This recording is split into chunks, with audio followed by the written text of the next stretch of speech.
Welcome to motion gaming, the pinnacle of what video game technology can achieve. No longer are the days of mere flat screen gaming with controllers that require not just one, but two hands to function. We're in the future, and the dream of transporting yourself into the game is no longer a dream, but a reality. You become the game with our bespoke, overpriced equipment, such as miniature sports equipment, non-functional sensor bars, and a glorified weight scale. Sure, you're gonna smash a TV every now and then. You're gonna awkwardly hold up a sharpshooter for hours, but that's all right, because it's an investment. Not just for your enjoyment, but for the game industry as a whole. And if there's one thing that I can confidently say, is that this technology is not going any... Excuse me. Yeah. Virtual reality. Okay, thanks. Yeah, this technology is worthless now, so see ya.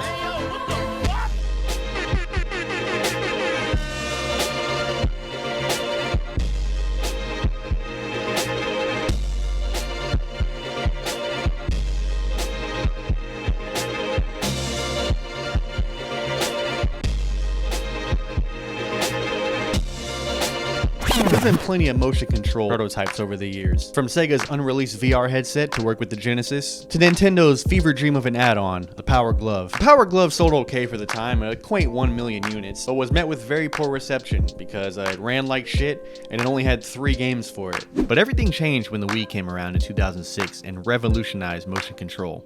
It was being able to go out and do things with your friends right at home. Yeah, this little ring-a-ding controller right here completely changed the landscape for gaming for a good 3 years. The thought of controlling the game with your movements and kind of immersing yourself in the game physically was pretty damn cool back in the day. You were still limited to a 2D screen and bound to the limitations of the sensor bar, but the imagination is what sold it. Because back then, consumer-grade VR wasn't even a conceivable thought to the public. This bad boy right here sold 101 million units. The absolute dominance of the Wii cannot be understated. Not only did the commercials capture the heart of everyone by virtue of marketing to a mass audience, but it was also dirt cheap, coming in at only $250, while the 360 was coming in at $400 and the PS3 was coming in at a whopping $600. But as King Kutaragi put it, you'll work more hours to buy one. The Wii was so cheap due to its insanely underpowered design. It was basically just a GameCube with some motion controls. It couldn't even read HD DVDs. Bruh. This thing sold like fucking hotcakes, okay? I didn't know anyone in my childhood that did not own a Wii. Not only because of how cheap it was, but because of how novel the idea was. I mean, look, this one is my grandparents'. I don't even own this. I stole this from my grandparents' house.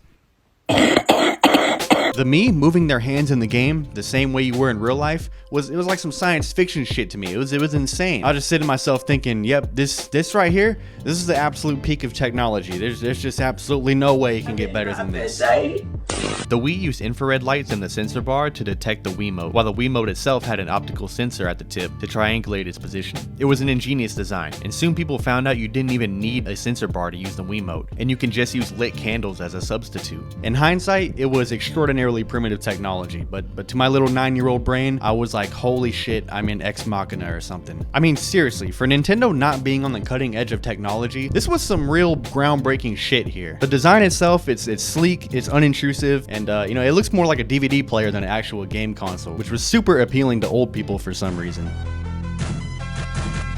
The first game to come with this console was the pack-in, Wii Sports. You had 5 game levels to choose from: tennis, boxing, golf, baseball, and bowling. And God help you if Matt was your opponent.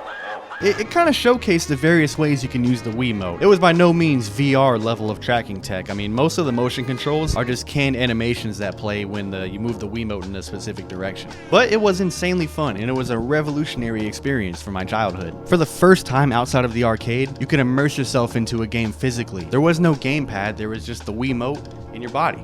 Then, Nintendo doubled down on the immersion and released a pack of accessories to use with Wii Sports that included things like golf clubs and tennis rackets. This would become a trend for the Wii as it produced mountains of periphery equipment for every conceivable scenario. In an effort to make the console a place for light gun games, Nintendo released a toy gun looking doohickey called the Zapper that came packaged with Link's crossbow training. This bad boy was the pinnacle of Japanese ingenuity in 2007. You strap in your Wiimote and nunchuck and you're good to go. It kinda sucked. Playing anything on it that wasn't an on-rail shooter was extremely awkward, but it was a good idea on paper, and once developers started implementing it into shooting game ports, it became a cool little accessory. Resident Evil 4 with this thing literally changed my life. I would not be the person I am today if it wasn't for the zapper in Resident Evil 4. And as if it didn't get any better than this, in 2009, Nintendo dropped the Wii Motion Plus and Wii Sports Resort. This bad boy had 13 games on it. The Wii Motion Plus allowed for more precise movement and velocity. This allowed for way more advanced games like frisbee golf or sword fighting. Nintendo was sitting high and mighty at this point. The systems were flying off the shelves, families were using the console daily, and some of the best Nintendo games of all time were made on this console. But as 2010 rolled around, people just started to abandon the Wii. The system's popularity dropped practically overnight, and it went from the future of gaming to a dust-collecting DVD player. But how? How can a console that had so much hype around it just fucking plummet in popularity like that? Well, there were two fatal flaws that fusion danced and led to the mass exodus of the console. And the very thing that gave the console life was the same thing that dug the console's grave. One game that I wanted to introduce to all of you at E3 this year was not Super Mario Galaxy, not Zelda for the Nintendo DS, and not Mario Kart. It's this game, Wii Fit. We have 3 fitness trainers with us today, and we're going to have them demonstrate the activities for us. Miyamoto takes the stage at that year's E3 and demos the Wii Balance Board, a peripheral that came with the Wii Fit that tracked the physical stats of the user. While the idea was creative and the show was great, Wii Fit was barely a game at all, and its main mechanic was guided yoga stretches. This started a trend for the Wii that became its downfall, the push to the casual market and the shunning of hardcore Nintendo fans. We were this close to actually getting a Wii heart monitor, and God knows what they were planning on doing with this thing. Longtime Nintendo fans started to feel like the company that they loved abandoned them to make games for their middle-aged aunt. While Nintendo was focused on mass marketing the console at a dirt cheap price, Microsoft and Sony were busy making their console the best place to play first and third-party games. Which leads me to the second major flaw in the system. The library was just god-awful. Yes, there were decent third-party exclusive games here and there, like No More Heroes or Xenoblade Chronicles, but they were just way too few and far between to keep the console popular. Since the Wii had a similar architecture to the GameCube, it couldn't process games nearly as well as the competitors, which made almost every third-party publisher of note abandon the console. Since making games for the Wii was so comically cheap, by 2010 the console had completely become a shovelware machine, just flooded with on-rail shooters, strange children's games, and Jillian Michaels sponsored video games. No, seriously, why were there so fucking many Jillian Michaels workout games? Every single one of them had to shoehorn motion controls in to keep up the gimmick of the Wii. And with that, the wonder and awe of motion control just got old quick. For every one good motion control game, there were 10 to 20 just shit tier movie tie-in games or on-rail shooters, with just the absolute laziest implementation of motion control of all time. So the allure of Wii motion controls came and went faster than Heelys. The hardcore gamers left to go get a 360, and the soccer moms that it was catered to just sort of started using it as a DVD player. The litany of accessories, gizmos, and doodads weren't enough to keep people interested in the console, and by 2010, the popularity of the Wii just plummeted. And that was the end of motion control, and no one ever made motion tracking hardware again. The end. Right? That's the end, right? Holy shit. So in September 2010, PlayStation burst onto the scene with their own motion control called the PlayStation Move, which is pretty much a carbon copy of the Wii. He copied my whole fucking flow, word for word, bar for bar. With Sony still reeling from their god-awful launch of the PS3, they knew they had to win some fans back, and with the money that Nintendo was raking in with the Wii, they knew exactly what they had to do. 2009's E3, PlayStation's own motion controller was revealed. A live demo on stage showed how advanced the tracking technology was. There was one-to-one movement from the controller to the game. Every gyration, rotation, and twist was picked up, and could even render real-time physics with it. And to top it all off, they even acknowledged that the controller was meant for hardcore gamers, the same people Nintendo ran off. For the third time this decade, motion controls had blown people's minds. Now hold on, you're asking yourself, wait, third time? But it was just the Wii and the PS Move, right? When was the second time? Microsoft's 2009 E3 conference. One day before PlayStation's 2009 E3 conference, Microsoft reveals their own motion control periphery, codenamed Project Natal. It had all the trappings of a motion control console. Motion tracking, a camera, an overjoyed family playing a fake video game. What in fuck's name are you doing? But there was something massively different that separated Project Natal from PS Move and the Wii. There's no fucking controller. Now this This was unheard of. Sure, motion controls, Wiimotes, one-to-one tracking, we have all that. That's all ancient technology now. But a video game with no controller? That you control by yourself? With the Force? My God, that's incomprehensible. While the game was being demoed, Xbox even took a shot at Nintendo. With all the multi-ball, she has to keep extremely active to keep the game going. This isn't a game where you end up on the sofa just using some kind of preset waggle commands.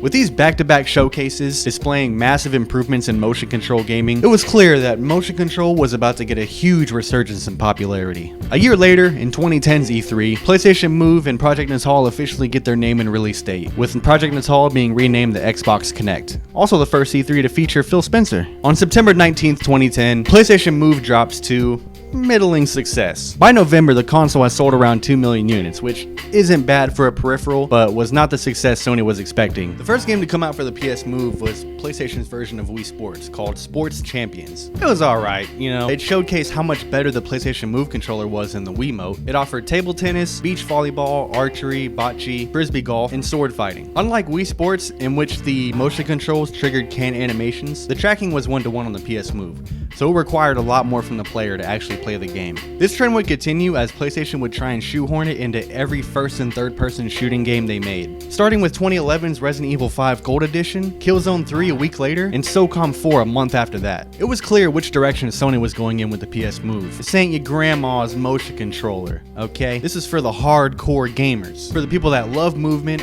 love light gun games, and love action. And with that came two major accessories in the form of the sharpshooter and the pistol attachment. Much like everything that orbited around the PS Move, the accessories were just okay, Since the camera orientation was based on the motion controller's movement, if you put the sharpshooter down at any point, you're just going to be looking down, so you had to constantly keep the motion controller up, which was slightly awkward to play with, as shown in this IGN demo video, which shows how to play Killzone 3 with it. Embarrassing! Plus, it's generally just kind of a hassle to use accessories. Games like Resistance 3 and Infamous 2 that came with motion controls were just objectively better to play without the accessories. The verdict of the PS Move is that it was a massive improvement over the Wii, but at the same time, it's too similar for anyone to give a shit about. The reason why people left the Wii in the first place is because motion gaming got old quick, and Sony kind of fell into the same trap Nintendo did.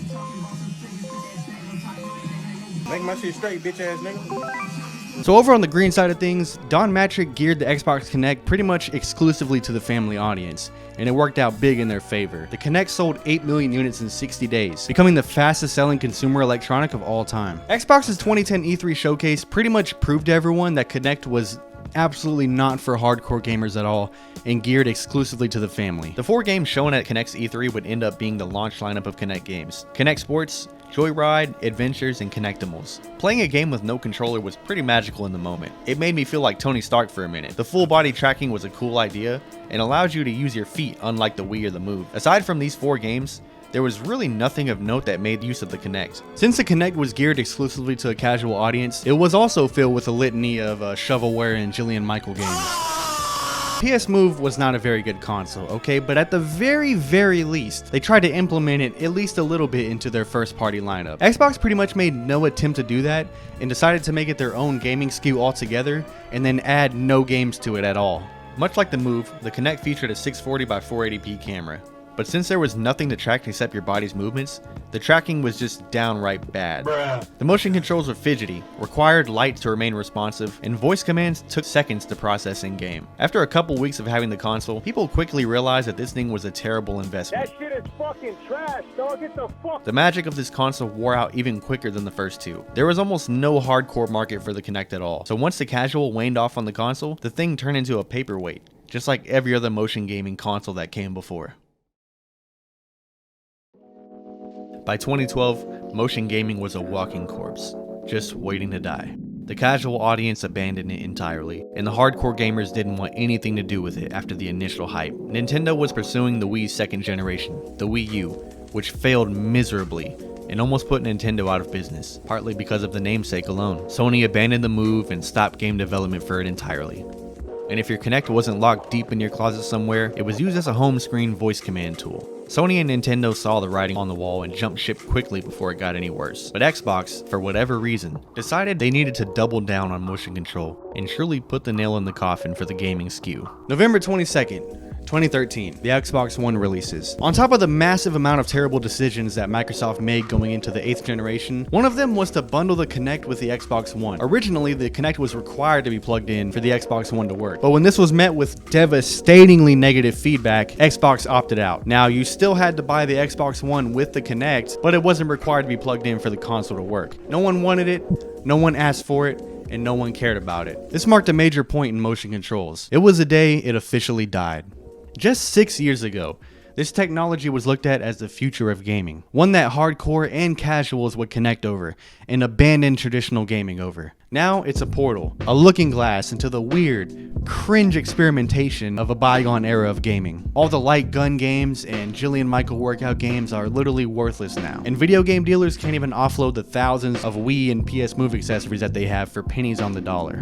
There's no particular reason why motion gaming took a nosedive the way it did. It was just an amalgamation of lack of player interest, non-existent developer support, and the technology was simply just too early to the party. The ecosystem was constantly being pushed and pulled away from gamers. Sony tries to pull in the hardcore gamers by including it in their first party lineup, but then they're pushed away by the half-ass implementation. Xbox pulls people in by offering amazing full body tracking, but then they push people away by offering literally no games for it. And finally, motion control just died because it's not very accessible. There is truly nothing more convenient than just bundling up on the couch, turning the TV on, holding a controller, and playing your favorite game. The formula for playing video games hasn't died for a reason. It's fun, it's convenient, and it's accessible. And motion gaming simply was only able to capture one of these feelings. But that's not to say that motion gaming was all doom and gloom. There were some good ideas put forth, and the times we had with it were genuinely fun. But there's just one little thing that's vital to motion gaming that you just simply can't capture on a 2D screen. True immersion. Sure, wiggling your hand around to make Link swing his sword, it's cool and all, right? But I never felt like I was playing as Link. I just felt like I was controlling Link in a more annoying way than just handling a controller. I could use my entire body to play a game, but on a flat screen, the immersion is futile. The PS Move got the tech right with its spot-on tracking ability, and the Kinect got it right with full-body tracking movements. We were just missing that one key element to break the chain and truly make motion gaming great. And in 2016, Facebook of all people broke that chain. New face filters on Instagram today. This is my favorite one so far. Nice job, team. The year is 2012. Head-mounted display designer Palmer Luckey had an idea. What if we took this virtual reality technology and not only made it better than what was on the market now, but made it accessible to regular consumers? And from here, Oculus VR was founded. Fast forward 4 years. After thousands of dollars in prototype development, Kickstarter pledges, and even an appearance from John Carmack, the first consumer-grade HMD, Oculus Rift, is born. But that wasn't the only VR headset to come out in 2016. No. In fact, 3 VR headsets came out that year. Sony and Valve wanted a piece of the pie, with the PSVR and the HTC Vive respectively. Funny enough, PSVR actually retrofitted the PS Move controllers into PSVR. With this newfound skew in gaming rising in popularity, it was clear that a VR boom was about to happen, an echo of the 2010 motion control boom. Except there was something massively different from the launch of the motion control boom to the VR boom. The library was absolutely loaded at launch. You had fucking Arizona Sunshine, Super Hot VR, Job Simulator, Serious Zam VR. I mean, the lineup was fucking loaded for all 3 of these consoles. There was no shortage of things to play on these consoles. And the best part was, they were really fucking fun. When people started to get a hold of VR headsets, that's when people realized this is what we've been waiting for with motion control. This immersion right here, it was the missing link to the Wii, to the PS Move, and to the Kinect. The hand tracking was fluid and natural. The aiming of a gun made sense. You actually had to use the iron sights. The head tracking allowed for natural camera movement. No more would you have to aim the controller around to aim your head. It all came together in one big perfect package. Finally gave people what we've been waiting for the last 10 years of motion controls, the ability to actually be inside of the game. The future was here, and it was just getting started. Motion control had been destroyed for years, reduced to rubble, but from the ashes arose virtual reality gaming. VR proved itself that it was never a peripheral. It's a gaming class all of its own. But hold your horses, because classic motion gaming isn't all the way dead. Because while VR is still the hot new thing, the Nintendo Switch actually still offers classic traditional motion controls. Now, I'm not going to say it's the greatest thing in the world, and most people that have a Switch definitely do not use it, but it's cool that it's still there. You know, it's a little bit of a glimpse into Nintendo's past, if you will. It's nice to see that through all the thick and thin that motion gaming has gone through, Nintendo still keeps it in as an option.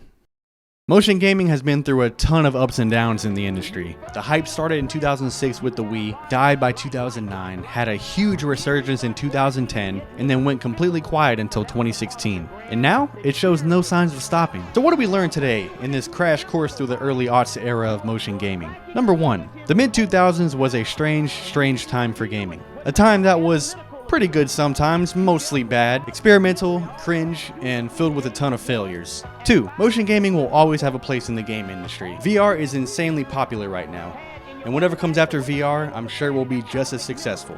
And 3. Through all the thick and thin with motion gaming, there is always one constant that will remain, and that is that Just Dance will never fucking die. Thanks for watching. See you in the next one.